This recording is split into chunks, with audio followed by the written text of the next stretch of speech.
How to respond when an avoidant comes back. Have you ever noticed that the moment you finally start to move on, that's when the avoidant suddenly reappears? After weeks or months of silence, after making you feel like you never mattered, they send a text that says something like, "Hey, how have you been?" Or, "I was just thinking about you." It's confusing, right? Part of you still cares. Another part feels angry, tired, or even numb. But this moment, the moment they come back, is where most people either repeat the same cycle or completely change the game. In this video, I'll break down exactly how to respond when an avoidant comes back. Not with emotion, but with power. Let's start with the truth.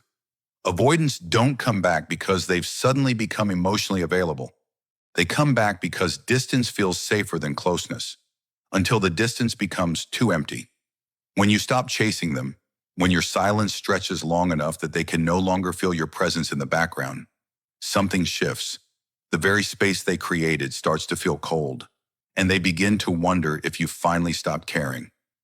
That's when they come back, not out of emotional maturity, but to see if the door is still open. So the first step in responding is not to respond immediately. Most people panic and reply within seconds, but that only tells the avoidant you were never truly gone. Take your time. Let them feel the uncertainty they once made you feel. This isn't a game. It's a reset. You're teaching them that access to you isn't automatic anymore. Avoidants fear emotional engulfment, but they also fear being completely forgotten. When you pause before replying, you let them sit in the discomfort of not knowing where they stand. And that discomfort is what begins to shift the power dynamic. Now, when you do choose to reply, your tone matters more than your words. Keep it calm, brief, and emotionally neutral. Something like, "Hey, I've been doing well. Hope things are good with you too." No blame, no nostalgia, no emotional hooks. The avoidant expects either anger or eagerness. They don't know how to handle neutrality. When you show that you found balance without them, it unsettles their emotional pattern. They can't place you back in the role they left you in, the one who was waiting, hurting, or trying to fix things. The second rule is observe their consistency, not their words. Avoidants are often driven by impulse, loneliness, nostalgia, guilt, or curiosity. They might come back with warmth, with compliments, or even apologies. But the real question is, can they stay present when intimacy returns? Don't rush to believe what they say. Believe what they sustain. Let time reveal if this is a genuine reconnection or just emotional maintenance. Their way of making sure you're still emotionally available while they remain detached. Your job isn't to convince them to stay. Your job is to stay grounded enough that their return doesn't pull you off your center. The third step is to remember who you were during their absence. Maybe you found peace, routine, or clarity. Maybe you started healing parts of yourself that were constantly triggered by their distance. That version of you, calm, independent, self-respecting, must lead this interaction. Because if you go back to chasing reassurance or reading too much into every text, the cycle resets. Avoidants are drawn to emotional control, not emotional chaos. When you show up as someone who's not desperate for closeness, you flip the script. The avoidant, for the first time, feels what you used to feel, uncertainty. Here's something most people don't realize. When an avoidant comes back, they're not always looking for a relationship. Sometimes they're looking for relief. They want to ease their guilt, check your temperature, make sure you still care, because that gives them emotional safety without requiring emotional risk. That's why you need to set emotional boundaries early. If you're open to communication, make it clear that things must move at a consistent, respectful pace. Don't jump into deep emotional talks right away. Let actions speak first. If they pull back again, that's your answer. If they stay steady, then maybe there's growth happening. But you'll never know if you rush to fill the silence with hope. Now let's talk about what to do internally. Because responding isn't just about what you say, it's about what you feel. When they come back, a wave of old emotions resurfaces. Longing, nostalgia, even confusion. It's natural. But don't interpret that emotional intensity as a sign that they've changed. It's just the part of you that remembers what you wanted things to be.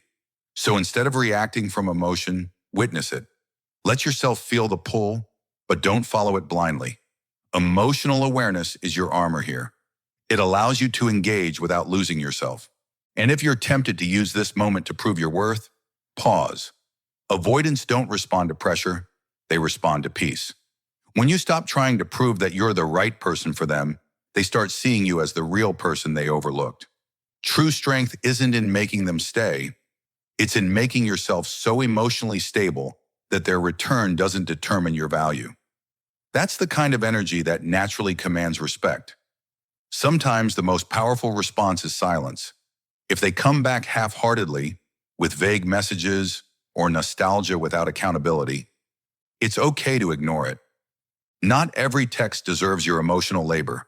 The avoidant who leaves without communication has already shown you their emotional limit.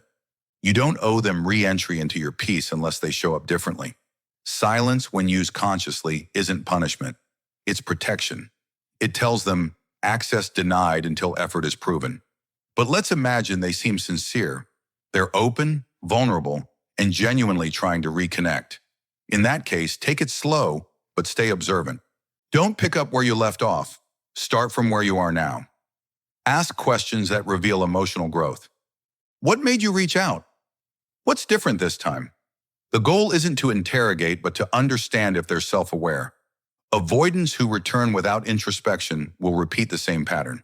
But those who have reflected, who face their fear of intimacy, might be capable of real connection. Still, remember, your peace is the price of admission. If they can't protect it, they don't get in. And here's the mindset shift that changes everything. You're no longer the one waiting. You're the one choosing. When an avoidant comes back, you get to decide whether that chapter reopens or stays closed. Not out of bitterness, but out of wisdom.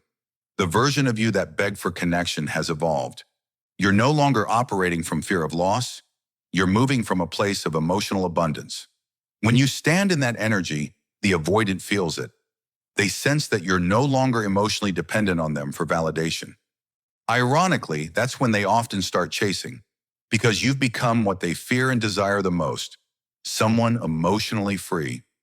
So how should you respond when an avoidant comes back?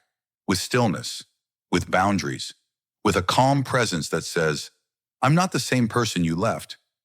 Let them feel the shift, not through your words, but through your energy. Whether you choose to rebuild or walk away, do it from a place of clarity, not craving. Because once you stop chasing emotional safety from an avoidant, you begin to create it within yourself. And that's when you stop being their option and start being your own peace. End message. The truth is, avoidants often come back to test the door, not to stay. Your job isn't to lock it out of revenge or leave it wide open out of fear.